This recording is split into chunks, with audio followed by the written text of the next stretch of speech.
ನಮಸ್ತೆ dear students, ನಾನು ನಿಮ್ಮ ಪ್ರೀತಿಯ ಕಟ್ಟೆ ಸರ್. ಇನ್ನು 2 ದಿನಗಳಲ್ಲಿ ಪೊಲೀಸ್ ಕಾನ್ಸ್ಟೇಬಲ್ ಪರೀಕ್ಷೆ ಇದೆ. ಎಲ್ಲ ಪ್ರಿಪೇರ್ ಆಗ್ತಿದ್ರೆ ಚೆನ್ನಾಗಿ ಪ್ರಿಪೇರ್ ಆಗಿದ್ದೀನಿ ಅಂತ ಗೊತ್ತು.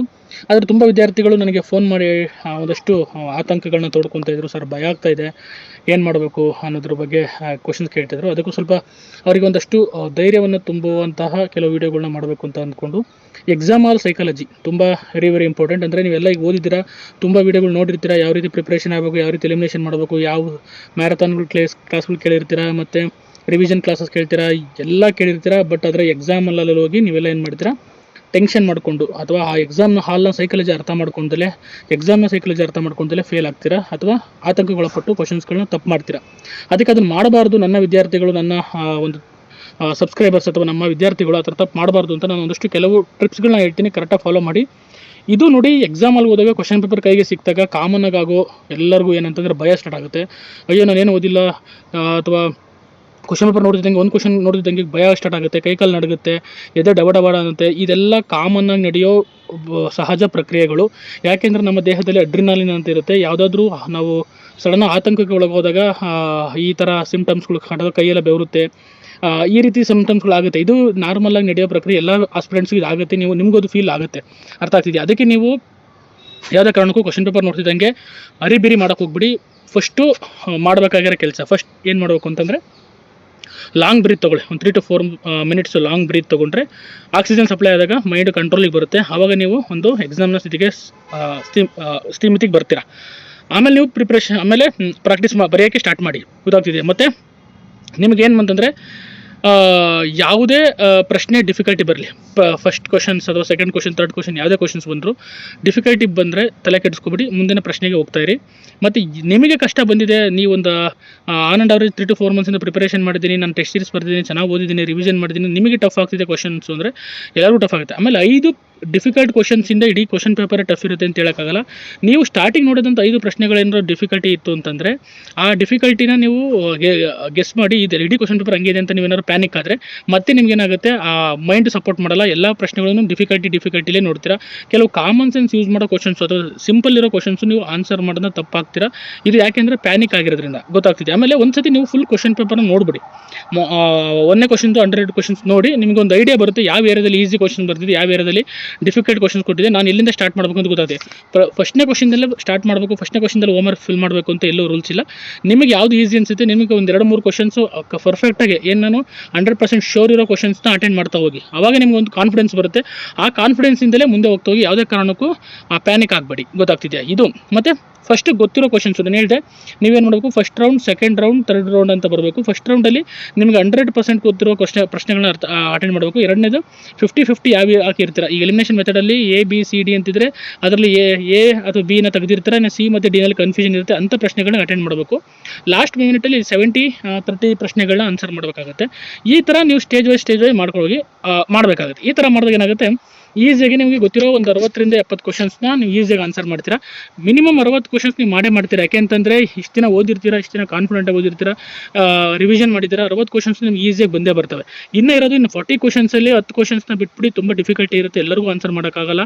ಆ 10 ಕ್ವಶನ್ಸ್ ಬಿಟ್ಟು 30 ಕ್ವಶನ್ಸಲ್ಲಿ ನಿಮ್ದು ಗೆಲುವಿರೋದು. ಎಲ್ಲರೂ 60 ಕ್ವಶನ್ಸ್ ಆನ್ಸರ್ ಅಟೆಂಡ್ ಮಾಡ್ತಾರೆ, ಕಟ್ ಆಫ್ವರೆಗೂ ರೀಚ್ ಆಗ್ತಾರೆ. ಬಟ್ ಆದರೆ ಆಫ್ಟರ್ ಕಟ್ ಆಫ್ನ ರೀಚ್ ಮಾಡಬೇಕಾಗಿರೋದೇ ನಿಮ್ಮ ಟಾರ್ಗೆಟು, ನಿಮ್ಮ ಸೆಲೆಕ್ಷನ್ ಪ್ರೋಸೆಸ್ ಇರೋದು. ಗೊತ್ತಾಗ್ತದೆ? ಅದಕ್ಕೆ ಮಾಡ್ತೀರಾ, ಆದರೆ ಕಾನ್ಫಿಡೆಂಟಾಗಿ ಇರಬೇಕು. ಈ 30 ಕ್ವಶನ್ಸ್ ಅಟೆಂಡ್ ಮಾಡ್ಬೇಕಾದ್ರೆ ಭಾಳ ಕೇರ್ಫುಲ್ಲಾಗಿ ನೀವು ಥಿಂಕ್ ಮಾಡಿ ಆನ್ಸರ್ ಮಾಡಬೇಕಾಗುತ್ತೆ. ಮತ್ತು ಇನ್ನೊಂದು, ಪ್ರಶ್ನೆ ಪತ್ರಿಕೆನ ನೋಡಿ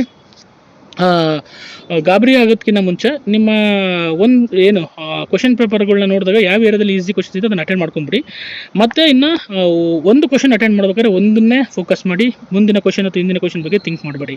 ಎರಡನೇದು, ಬೇರೆ ವಿದ್ಯಾರ್ಥಿಗಳನ್ನ ಗಮನ ಕೊಟ್ಟು ಬೇರೆಯವ್ರು ಏನೋ ಮಾಡ್ತಿದ್ದಾರೆ, ಅವ್ನು ಫಾಸ್ಟಾಗಿ ಹೋಗ್ತಾ ಇದ್ದೀನಿ, ಅವನು ಅಯ್ಯೋ 2ನೇ ಕ್ವಶನ್ ಇದ್ದರೆ, 50ನೇ ಕ್ವಶನ್ ಇದೆ, 100ನೇ ಕ್ವಶನ್ ಇದೆ ಅಂತ ಅಂದ್ಬಿಟ್ಟು ಬೇರೆಯವ್ರು ನೋಡೋಕ್ಕೆ ಅವಶ್ಯಕತೆನೇ ಇಲ್ಲ. 5-6 ಕ್ವಶನ್ಸ್ ಬರಲಿಲ್ವಾ ನಿಮಗೆ, ಬಿಟ್ಬಿಡಿ. ನೆಗೆಟಿವ್ ಮಾರ್ಕಿಂಗ್ ಇದೆ. ನೆಗೆಟಿವ್ ಮಾರ್ಕಿಂಗ್ ಇರೋದ್ರಿಂದ ಸ್ವಲ್ಪ ಕಾನ್ಷಿಯಸ್ ಆಗಿ ಆನ್ಸರ್ ಮಾಡಿ. ನಿಮಗೆ ಫಸ್ಟ್ ರೌಂಡಲ್ಲೇ ಗೊತ್ತಾಗೋಗ್ಬಿಡುತ್ತೆ ನಾನು ಎಷ್ಟು ಕ್ವಶನ್ಸ್ನ ಅಟೆಂಡ್ ಮಾಡಿದ್ದೀನಿ ಅಂತ.